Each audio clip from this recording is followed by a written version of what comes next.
4,5 ya. Jadi di antara 10 anak itu hampir 3 anak yang stunting ya. Nah, padahal stunting itu nanti pertumbuhan otaknya akan terhambat kalau dia stunting ya. Untuk itulah kita harus menekan stunting ini ya.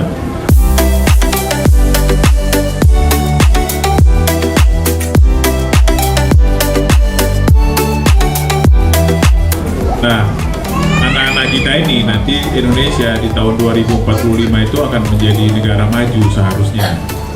Syaratnya anak-anak yang sekarang ini tidak stunting, sehingga nanti pada saat mereka berumur 25, 20 itu di tahun 2045 nanti itu mereka memang anak-anak yang pintar ya.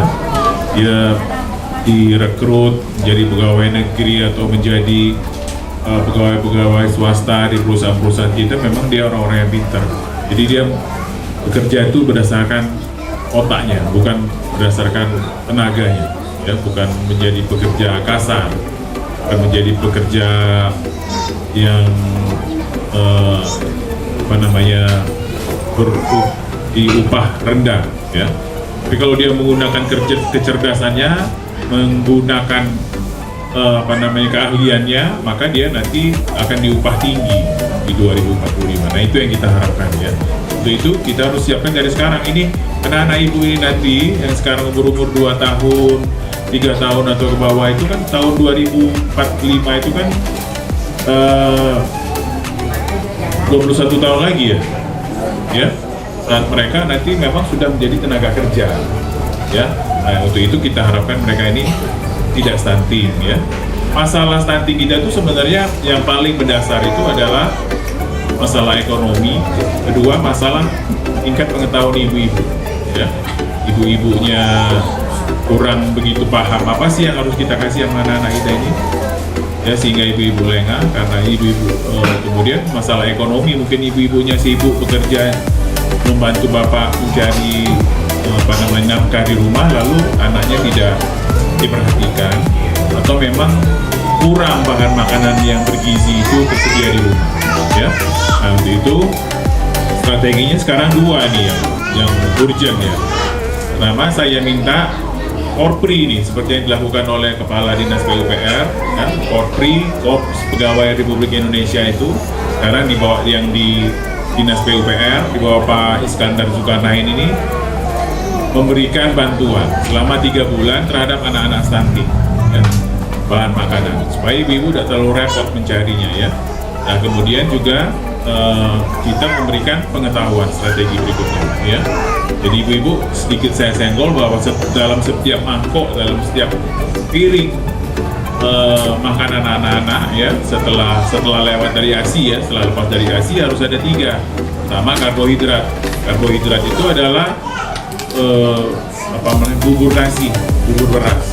Jangan kentang, jangan beras merah, jangan yang lain-lain, beras ya. Kemudian harus ada protein hewani.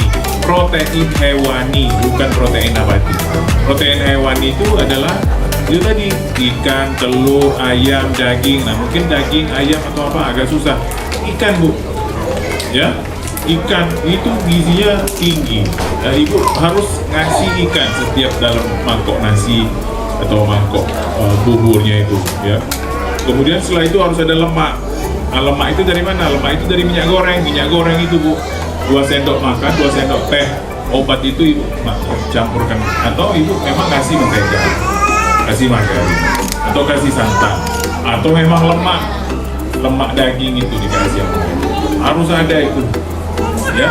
Dan ikan, protein hewani itu harus porsinya harus paling banyak daripada yang lain ya.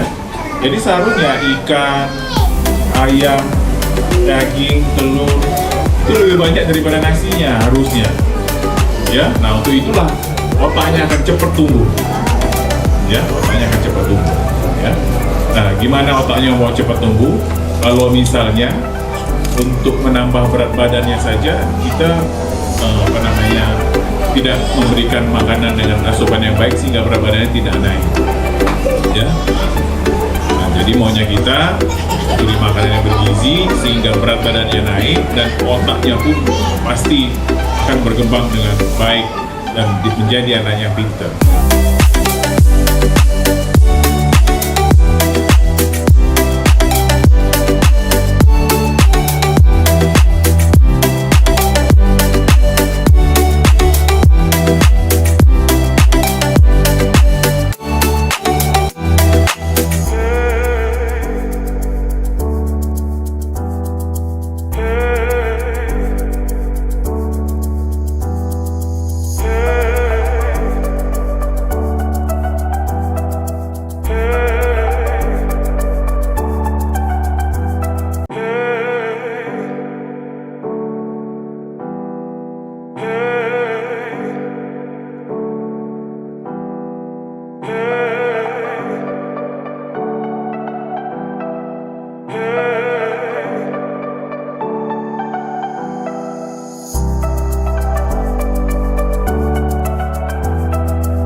Assalamualaikum warahmatullahi wabarakatuh. Pagi ini tanggal 9 Mei tahun 2024 kami berkunjung ke Puskesmas Kampung Bali dan bersama Ketua Dharma Wanita PUPR, Pak Camat Kota, Kepala Dinas Kesehatan Provinsi Kalimantan Barat atau yang mewakili Dr. Purwitasari, dan ada Kepala Puskesmas Dr. Popong. Nah, pagi ini kami melaksanakan kegiatan Gota Korpri, Gerakan Orang Tua Asuh, anggota Korpri, PUPR, dan Bank Indonesia. Ada 25 anak yang menjadi anak asuh dari keluarga besar Korpri, PUPR, dan Bank Indonesia, di mana 3 bulan ke depan akan didampingin dalam pola asuh, khususnya mendampingin pemberian pola makan yang sehat ya dok. Nah, mudah-mudahan 25 anak ini 3 bulan ke depan akan bebas dari stunting. Amin. Ayo kita bersama cegah stunting, karena cegah stunting itu perlu menuju Kalimantan Barat generasi emas 2045. Cegah stunting itu penting.